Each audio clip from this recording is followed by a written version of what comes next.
नमस्कार दर्शकों, आप देख रहे हैं ऑनलाइन न्यूज इंडिया वन। मैं हूं आर के शर्मा। जी सर। थाना सरवपुर के अंतर्गत कल एक घटना प्रकाश में आई थी कल शाम को, जिसमें कि एक युवक अरुण प्रजापति और उसकी पत्नी थाना सरदना के अपने महिला के मायके से बड़ौत जनपद बागपत जा रहे थे मोटरसाइकिल से।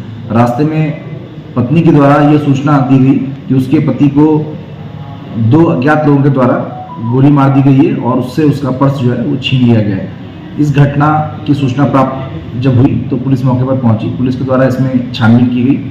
छानबीन करके प्रथम दृष्टिया जो चीज़ें निकल के आई उसमें कुछ विरोधाभासी बातें थी और जो घटनाक्रम था वो मेल नहीं खा रहा था। इसके बाद पुलिस के द्वारा और गहराई से छानबीन की गई और जो मृतक के परिजन हैं, उनके पिता आदि से तहरीर प्राप्त की गई, जिसके आधार पर मृतक के पिता के द्वारा मृतक की पत्नी और उसके प्रेमी सौरभ को इसमें नामजद किया गया।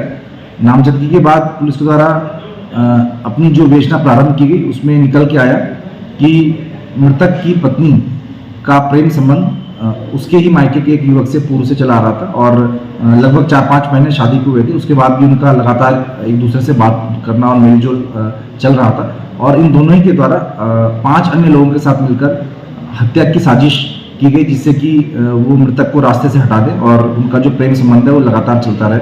इसलिए इन्होंने अन्य लोगों को अपने साथ मिलाया और कल जब ये अपने मायके पति के साथ आई तो जब ये वापस जा रहे थे तो इनके जाने की सूचना गांव के ही 2 युवकों के द्वारा उसके प्रेमी को दी गई और उसके बाद इसने जो 3 अन्य युवक जो थे, इसमें भोला वाल्मीकि, अर्जुन उर्फ सोनू सैनी और जो हर्ष सोम, इनके द्वारा तीनों के द्वारा मोटरसाइकिल से इनको रोका गया और रोककर इसके जो पति हैं इनको गोली मारी गई और जिससे कि इनकी मौके पर मृत्यु हुई। घटना को कोई अन्य शक्ल देने के लिए इनके द्वारा इसको लूट की घटना बताया गया और इस चीज़ को छिपाया गया।